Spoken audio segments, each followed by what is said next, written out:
Житното зърно. Беседа от учителя, държана на 23 март 1914 г. в София. Ако житното зърно, паднало в земята, не умре, остава си само.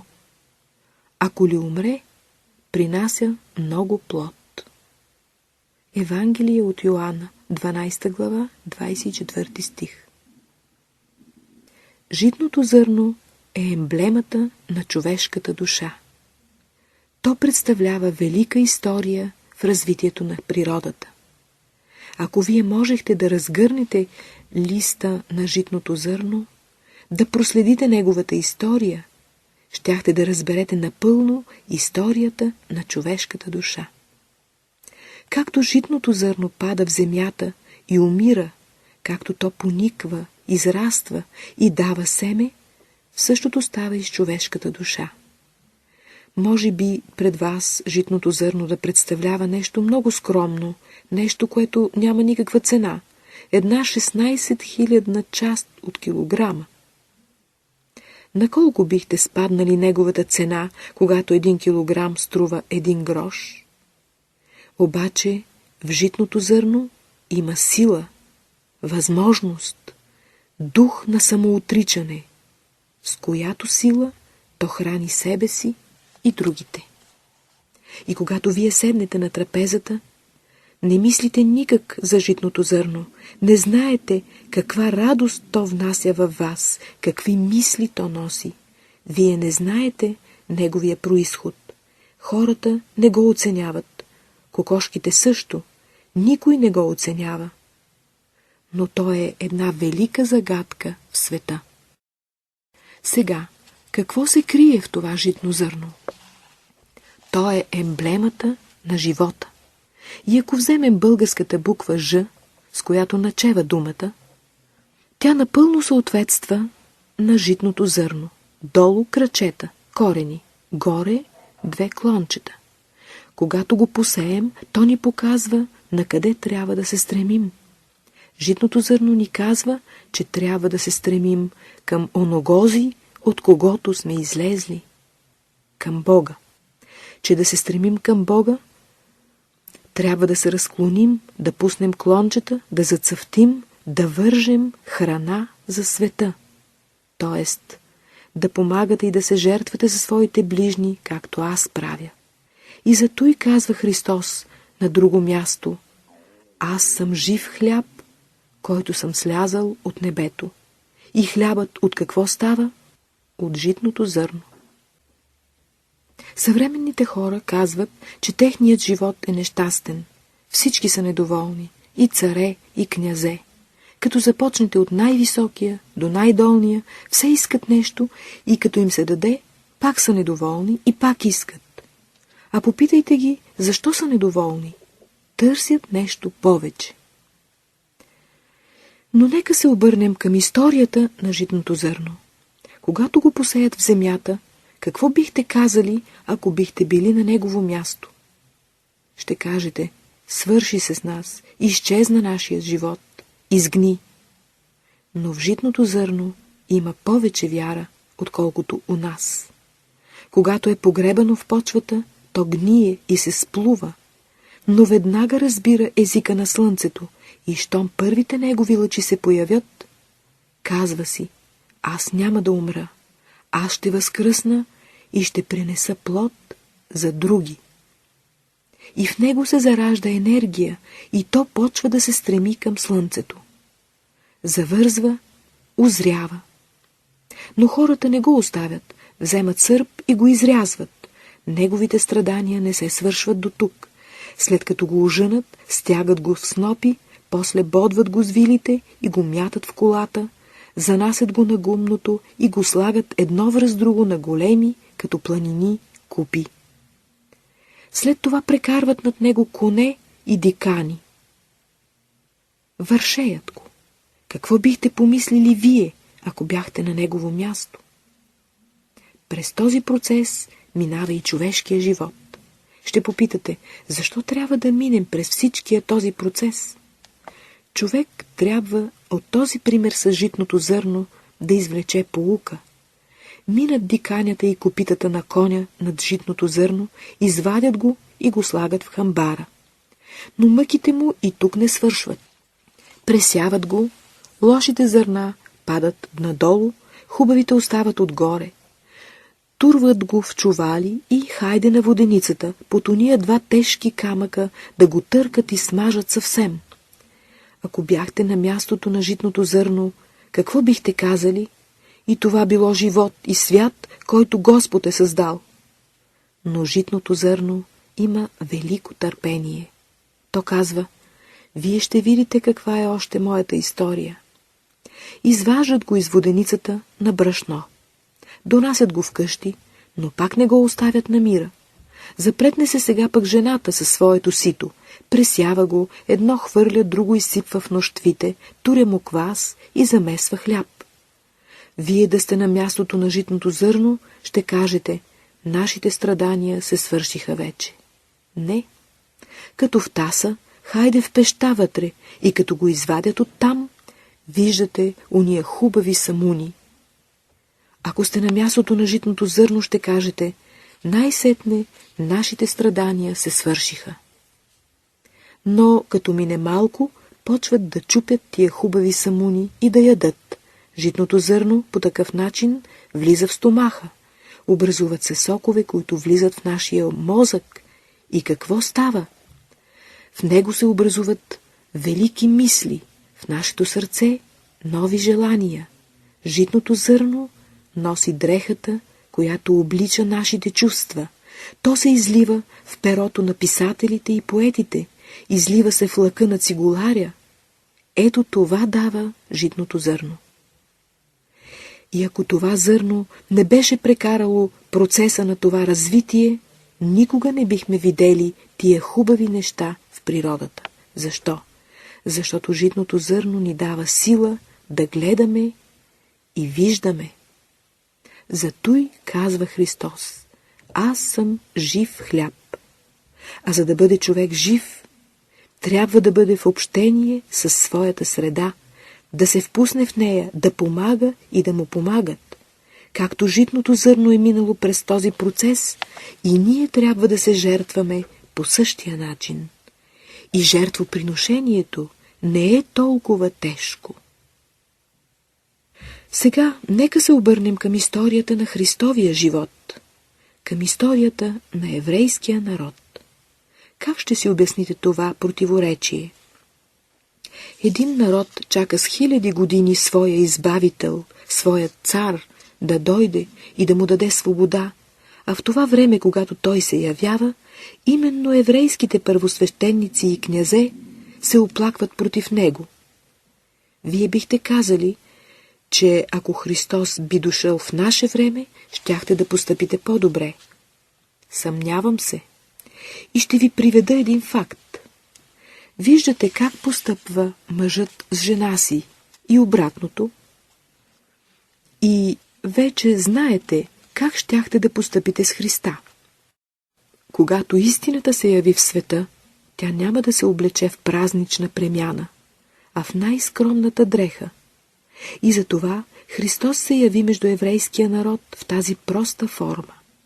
Тази е причината, дето хората не могат да проумеят истината. Такива са законите на този свят. Но има и друг закон в света, който се проявява в слънчевата светлина, когато слънцето почне да свети върху всички зародиши и същества на земята. Тази светлина, която у човека произвежда радост и веселие, у други същества произвежда омраза и злоба. Светлината, която у едни докарва разположение, прави други свирепи. Светлината и топлината върху един вълк го карат да мисли къде може да намери овце да ги изеде. Като паднат същите върху един крадец, той ще почне да мисли как да ви открадне пари. Паднат ли върху човек, който се стреми да прави добро, той ще помисли да намери някой беден човек да му помогне. Дайте едно житно зърно на кокошката, тя ще образува хубави пера. Дайте го на свинята, тя ще образува хубава четина. Дайте го на вълка, той ще образува хубави зъби и ногти. Дайте го на рибата, тя ще образува хубави люспи. Физиолозите не могат да обяснят този процес. Всяко същество приспособява храната, топлината, съобразно със своето развитие и понятие. Този закон може да се разбере, като се опитат тия два противоположни свята. Не може да ви се обясни, защо у хората съществува злото, защо те предпочитат омразата пред любовта, лъжата пред истината. Това не можем да обясним. Много въпроси защо ще останат необяснени. Българската дума «защо» е една въпросителна, която подразбира «аз искам». Защо трябва да искаме? Има един закон, който казва, че трябва да се стремим към напредък. Христос казва, че ако житното зърно паднало на земята не умре, остава само на този свят. Какво нещо е самотията в живота? Самотията е най-тежкото страдание, което може да изпита човек. Да се размножаваш, това е смисълът на живота. Всички страдания в света произлизат от това, че хората искат да живеят сами за себе си. Всякога злото се ражда от това желание да бъдем сами и да станем център на света. А в божествените закони това нещо е немислимо. Нашите мисли и желания претърпяват крах, защото ние ги градим на пясък. В света можем да бъдем щастливи тъкмо, когато живеем за Господа. И трябва да живеем за Него. Обяснението на това нещо намираме и в самата природа. Когато слънцето изгрява сутрин, то изгрява за всички, защото то всички обича.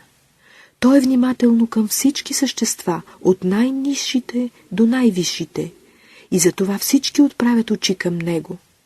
Оттам иде тази енергия, която ви възкресява и въздига. Но казва ли ни слънцето, че трябва да влезем в него? То ни казва да се възползваме само от благата, които ни дава. И както то озарява света, така и ние трябва да пръскаме светлина, просвещение на окръжаващите ни. В нашия ум има някои превратни понятия, които произлизат от нашия индивидуален живот.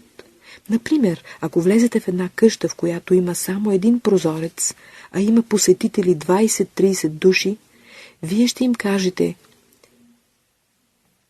вие нямате право да гледате, само аз искам да гледам. И когато вие гледате слънцето през този един прозорец, всички други ще бъдат лишени от неговата светлина. А вие трябва да позовете и тях да го видят, да им покажете пътя да излязат от тази къща и да видят светлината. Затова не е хубаво човек да държи много хора при себе си, защото никога не могат всички наведнъж да се ползват от слънчевата светлина и топлина. Трябва да им кажем да излязат вън. Затуй, казва Исус, който люби себе си, трябва да излезе вън. И на друго място, който люби баща си и майка си повече от мене, не е достоен за мене. Та, ако едно същество се приближи много до прозореца, то ще затули целия хоризонт за другите. Дръжте се 20-30 крачки по-далеко. То е физическата обстановка. С това Исус иска да каже, че животът не се съдържа в материалните блага. Те са само едно просто помагало, тъй както учебниците, писалките представляват помагала за учениците. Да не мислите, че Господ е приготвил за вас само тия дребни неща. Той ви е приготвил по-велики неща. Попитайте една жаба какви са нейните схващания за живота. Тя ще каже: над блатото, в което аз живея, искам повечко мушички да хвърчат и да са по-близкото да ги хващам. И когато някога я видите, като че философски гледа и мълчи, тя наблюдава мухите. Като дойдат по-близо до нея, може да ги улови. Такова е нейното схващане за живота. Като вървим по тази стълба нагоре, да не мислим, че сме вече на върха на своето развитие. В тази стълба на развитие между нас и пътя, към който се стремим, има още много път да се извърви. Разстоянието между човеците и ангелите е толкова голямо. Има почти такова отношение, каквото има между един червей, от който се е образувала жабата, и човека. От гледището на ангелите ние сме още жабички. Казват някои, нали хората са направени по образ и подобие Божие? Но те още не са добили такъв образ и подобие. Вие виждате какво вършим. За да кажем, ние сме направени по образ и подобие Божие, трябва да имаме чертите на Бога. А какви са неговите черти? Те са добродетел, любов, мъдрост и истина. Добродетелта изключва злото.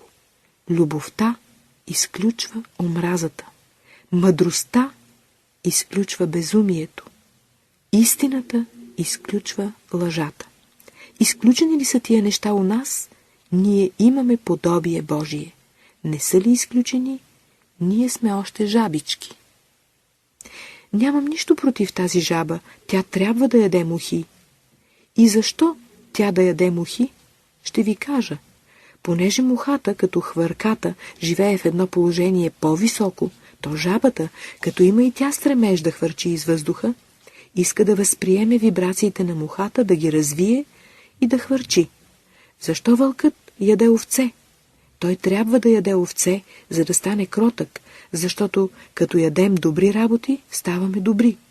Артисти са правили опит, когато са искали да играят роля на идеална любов, да се хранят дълго време с овче месо, защото това месо предразполага към такива чувства. Следователно вълкът има право да яде овце, ако иска да стане кротък. И непременно ще стане такъв, защото сега вълкът е много по-кротък, отколкото е бил някога. И това, дето хората ядат овце и кокошки, ще ви кажа, че те ядат овце, защото искат да станат хубави, ядат и кокошки, защото искат да станат и крилати, като ангелите. И имате право да се храните с тях. Злото не е в яденето. Когато забраняват да се яде известна храна, то става от съображение да не се причинява страдание на съществото, което се употребява за тази храна. Казвам, че можете да ядете, но ще отидете в курника и като хванете кокошката, ако не крякне, можете да я заколите и изядете. Щом изкряка, оставете я. Също и овцата, щом заблее, оставете я. Тя иска да живее. Следователно, вие трябва да ги питате. Питайте, коя овца и кокошка искат да живеят във вас. Христос казва, аз съм жив хляб и който ме яде, ще има живот вечен. За да можем да разберем думите Христови, трябва да се очистим, да очистим зрението, да очистим и ума си. Нашият ум е едно прекрасно оръдие, когато знаем как да го употребяваме, но той е и много опасно оръдие, когато не умеем да си служим с него. Когато орете с рало една непосята нива, за да я засеете, това е ваше право. Вие вървите по естествения закон. Но когато разоравате една вече засята нива, вършите глупост. Някои хора казват, ние трябва да мислим и да критикуваме, защото науката без критика не можела. Да критикувате, но как? Критиката като хирургията, да изрязвате болното място от човешкото тяло, разбирам, тя е полезна, но да изрязвате здраво място, не разбирам. Да бъде такъв хирург, човек, не е мъчна работа. Всеки може, като вземе трион, да претрие кръка на някого. Всеки от вас има тая способност. Но малцина са уния, които знаят да вършат правилно своята хирургическа операция. За да се научим, непременно трябва да се обсебим от закона на добродетелта и на любовта. Когато ви говоря за любовта, не разбирайте, че аз проповядвам едно учение на мир и спокойствие. Човек, който иска да люби, трябва да опита най-големите страдания в света. Който не е страдал, той не може да изпита този божествен принцип на любовта. За да обичаме Бога, трябва да сме готови да се жертваме, както Бог се жертва за нас. За да го познаете, вие казвате: Господи, дай това, което ни трябва. Дай, дай, дай. Ето какъв зов се носи от единия до другия край на света. И никога парите не са били тъй евтини, както днес. Всеки от нас днес взима, може би, 3-4 пъти по-голяма заплата, отколкото едно време са взимали хората. И пак нямаме достатъчно.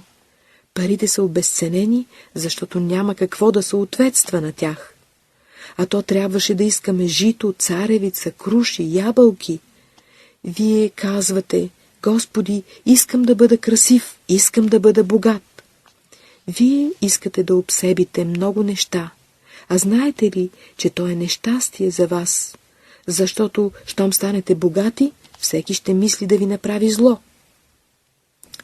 И за да се опазите, ще ви са потребни хора, както богатите американци взимат по 3-4 пазачи, за да ги пазят, защото на всяка крачка искат да ги изнудват.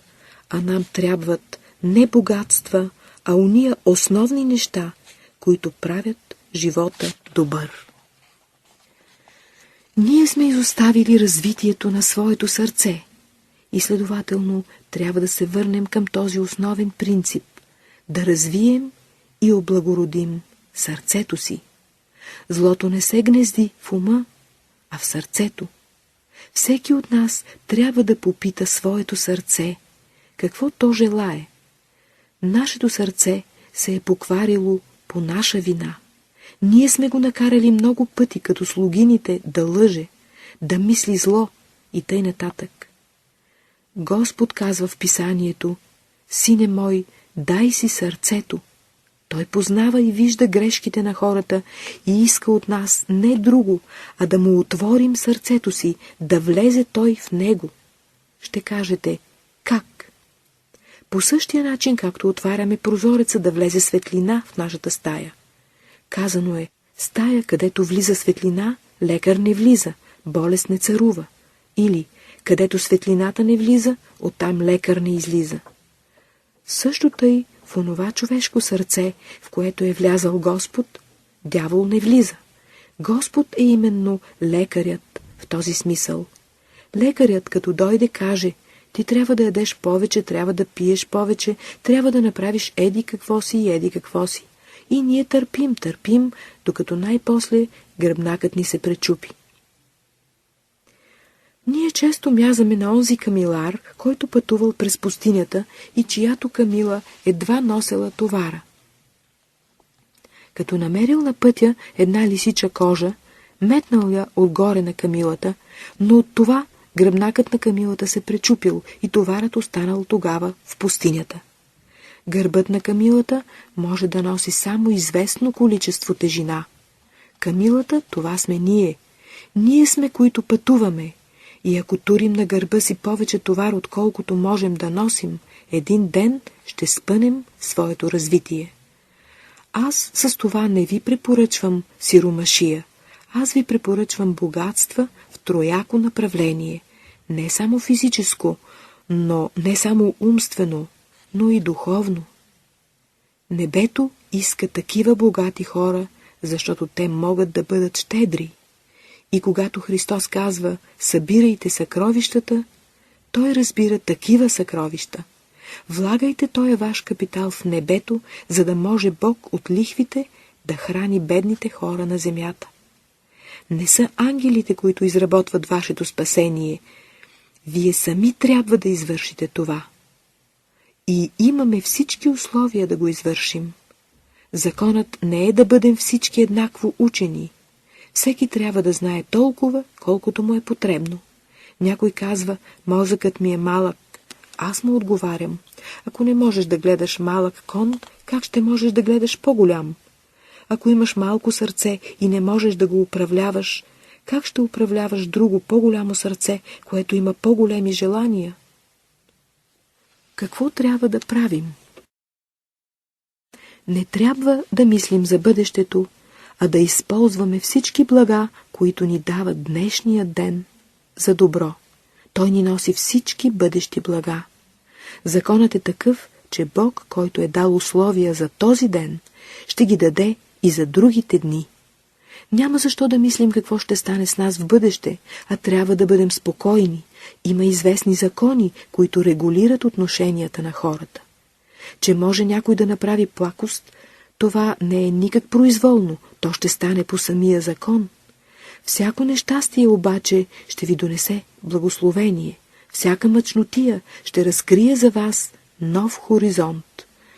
Той можете да проверите всякога и за това не трябва да се безпокоите за нещастията, които може да ви се случат. Някои ме питат по политическия живот на България, какво ще стане с нея. Чудна работа, че какво е станало сега? На България и правят малко разтривка, то е всичкото.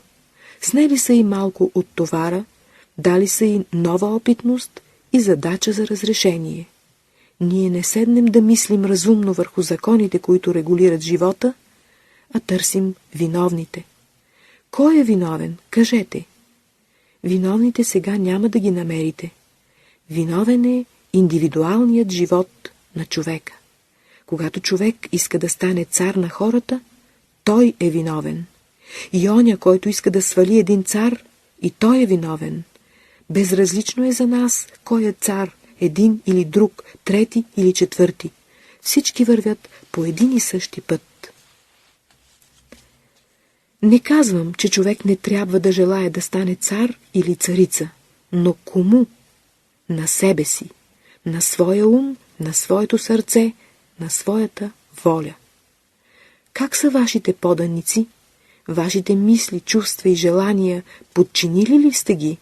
Турили ли сте ред и порядък в себе си? Вие първи дайте образец на света. Какъв ще бъда аз проповедник, когато се обръщам към хората и казвам бъдете щедри, а сам съм скъперник? Казвам не крадете, а сам крада. Казвам не лъжете, а сам лъжа. Учител, който учи хората, трябва да бъде модел, сам да дава пример. И Исус, когато слезе да учи хората, пръв им даде модела. И ако ние усвоим Неговото учение, светът веднага ще се измени. В нас е скрита една динамическа сила, която не умеем да използваме, защото не знаем как да работим. Един трън се изпречил веднъж на едно шосе и заприщил пътя на хората. Минавали пътници, удряли го с криваци, но колкото го удряли, толкова повече растял, докато почнали да се прекатурват колите.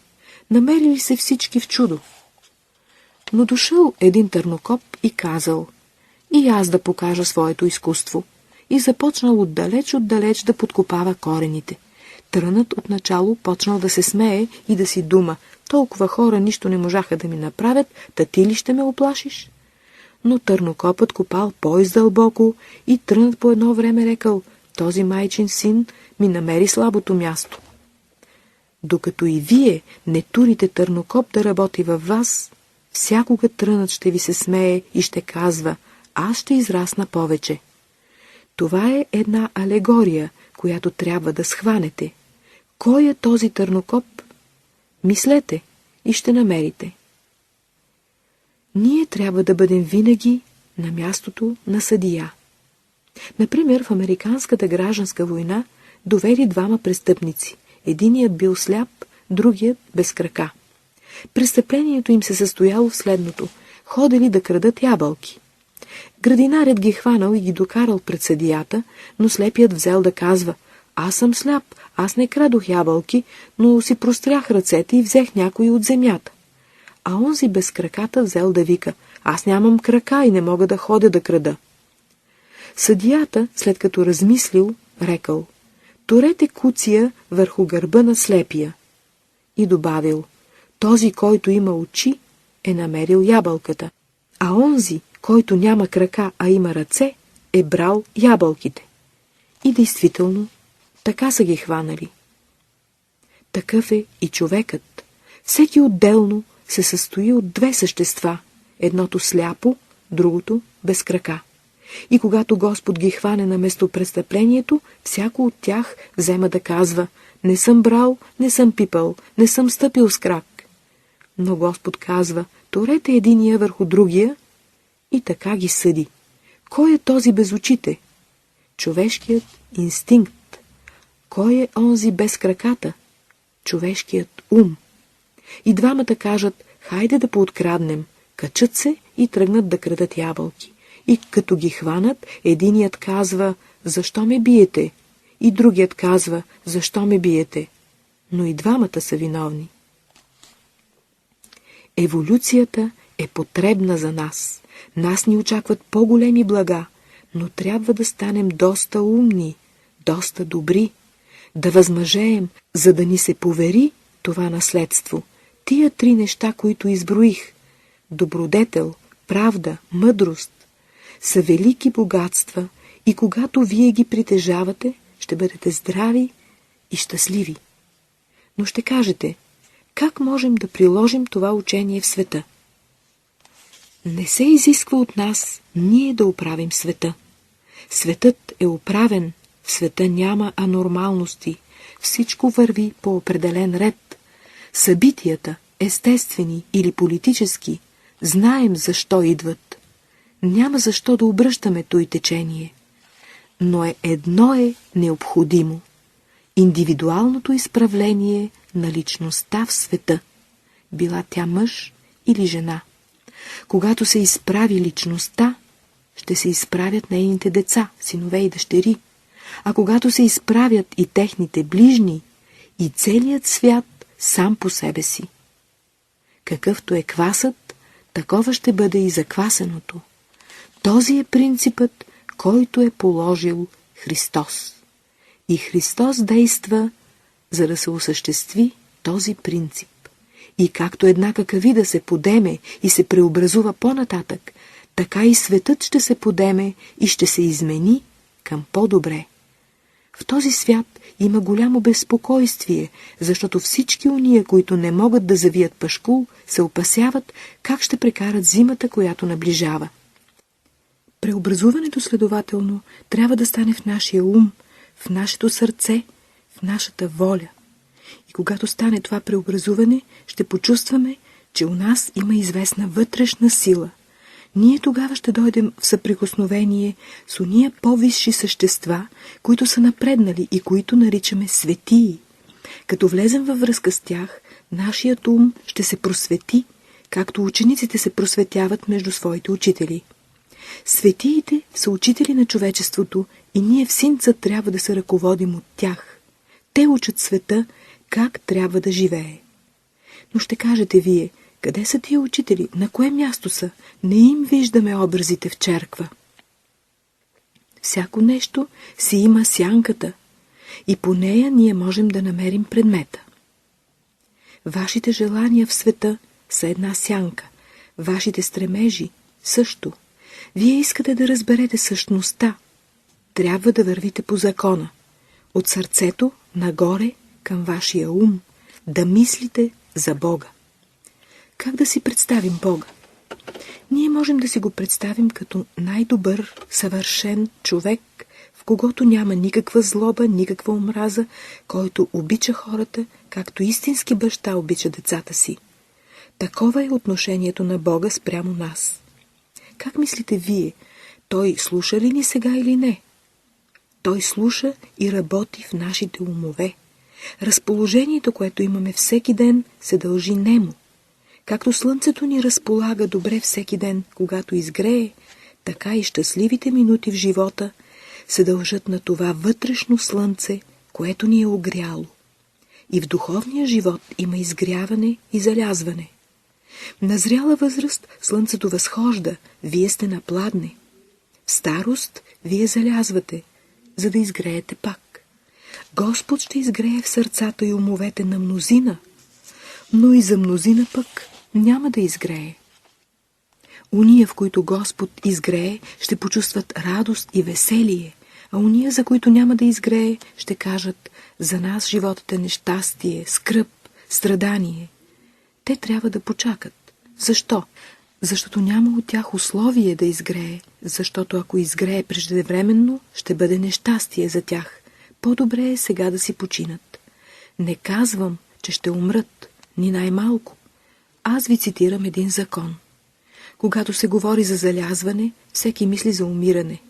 Какво нещо е умирането? Това е предположение. Всеки от вас трябва да е умирал, за да може да разправи какво нещо е смъртта, а сега само си въобразява. В един свой разказ Толстой ето какво говори. Среща един руски монах на 85 годишна възраст с бяла брада и го запитва: какви бяха причините, които те заставиха да станеш монах? И монахът разказал вкратце своята история така: аз съм от княжеска фамилия. Когато бях между 21 и 25 години, баща ми и майка ми искаха да ме оженят за една княгиня. В това време паднах в летаргичен сън. Дойдоха лекари, пипаха ми пулса. Сърцето е спряло, той е умрял. Забележиха те и рекоха да ме погребат. Казах си в себе си: нима това е смъртта? Не можех да дам знак, че съм жив. Идват годеницата и баща й и слушам, той я кани да поплаче. Да кажат хората, че си го обичала. Никога не съм го обичала, а обичам богатствата му, отговори тя. А аз си рекох: ако Господ ме върне в света, аз ще захвана друг живот. Колко е тежко да си жив и да не можеш да кажеш, че си жив. Да виждаш, че плачат всички и да не можеш да кажеш, че си жив. И колко души са заровени тъй. Няма нищо по-тежко от това да те заровят жив.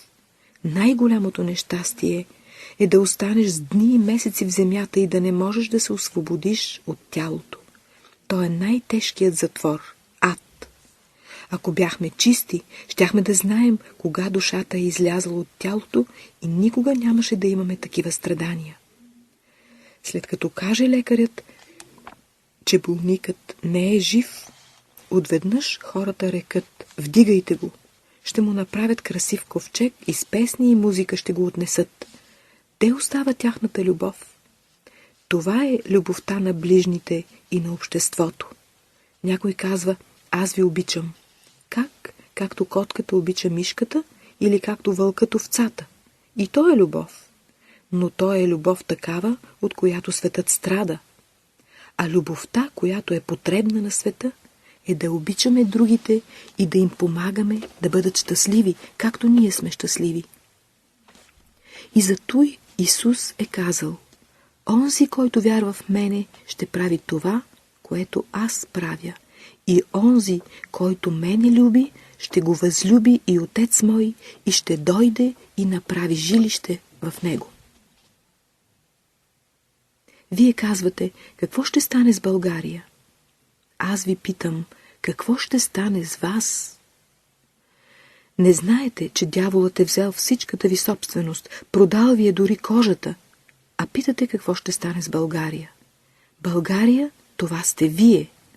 Трябва да се молите, да ви помогне Господ да изпъдите този неканен гост из вас, да запазите своята собственост, своя ум и своето сърце. Дяволът е виновник за тия страдания. Не трябва да му се сърдите.